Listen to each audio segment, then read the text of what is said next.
Hello friends, मैं Neha Priyadarshini.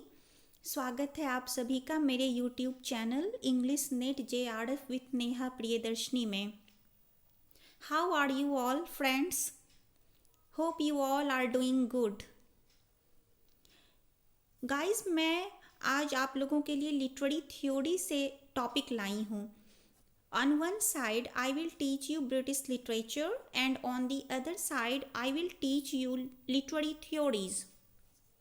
This is very important with the exam point of view. So, I am presenting before you the topic New Criticism. Okay? So, first of all, the question arises, what is New Criticism?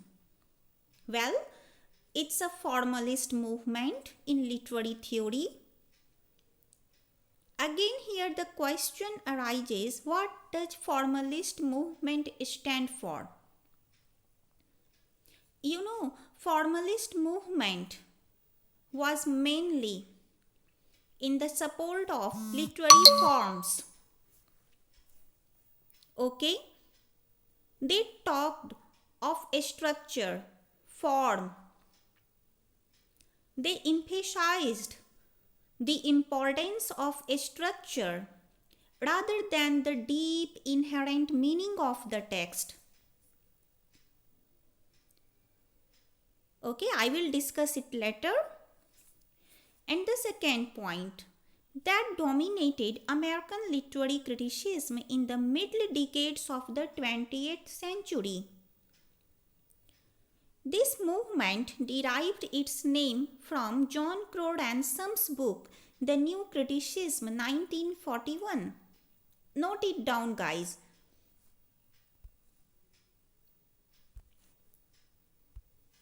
And now, what the New Criticism truly emphasized? It's very important to know the true nature of the New Criticism, what they truly want. They believed close reading of the particular text, particularly of poetry, to discover how a work of literature functioned as a self-contained, self-referential aesthetic object. Yeah, they aimed to exclude the reader's response, the author's intention, historical and cultural contexts, moralistic biases too.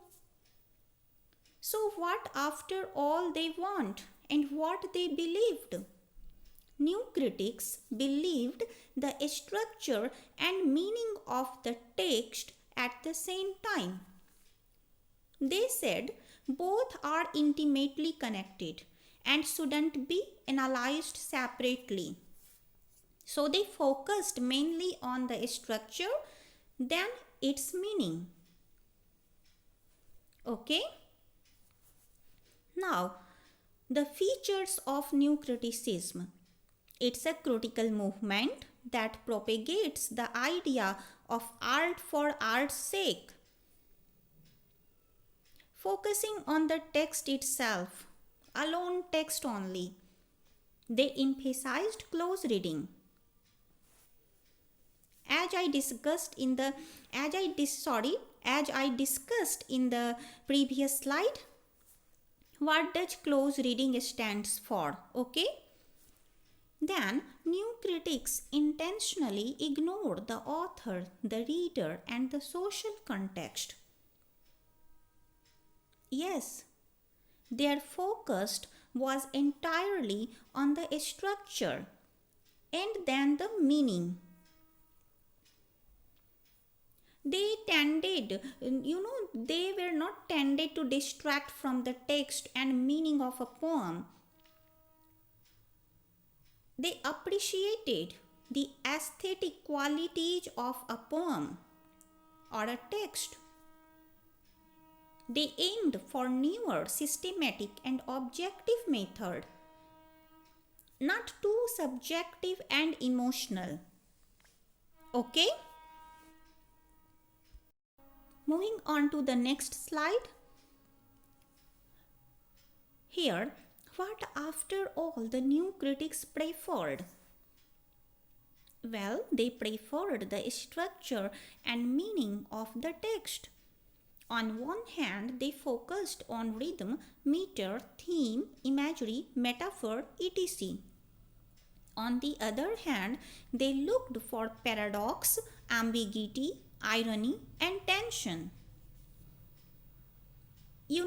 In addition to the theme, the new critics also looked for paradox, ambiguity, irony, and tension. For what? To help establish the single best and most unified interpretation of the text. So, the main intention was this. We will see later about the Clint Brooks and Warren's understanding poetry and understanding fiction. Okay? Where they talked with a new critical style and they talked what it required. It required careful, exacting scrutiny of the passage itself, with formal elements too. That's rhyme, meter, setting, characterization, and plot were used to identify the theme of the text. Okay? Now, name of the new critics. It's very important to know who were the new critics and what was their name. So first of all comes William Empson. We will read about his work, 7 Types of Ambiguity. I.A. Richards, who wrote Practical Criticism, and the formalist movement which I talked earlier began the formalist movement with the publication of I.A. Richards' Practical Criticism. It's an important point. Third, Clint Brooks. He is very important new critics. We will read about his heresy of paraphrase. Then T.S. Eliot, where he talks of impersonality in theory of impersonality, tradition and the individual talent,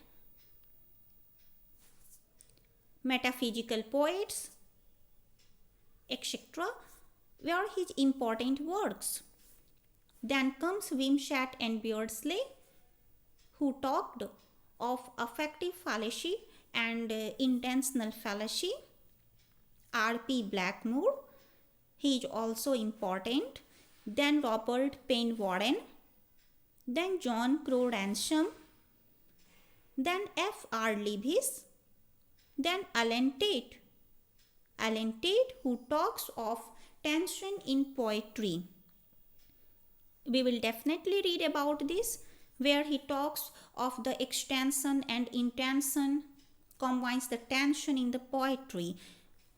We will read it further.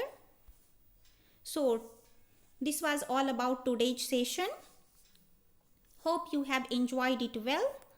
Just note down the most important points. Okay? Thank you for listening to it carefully. Thanks a lot.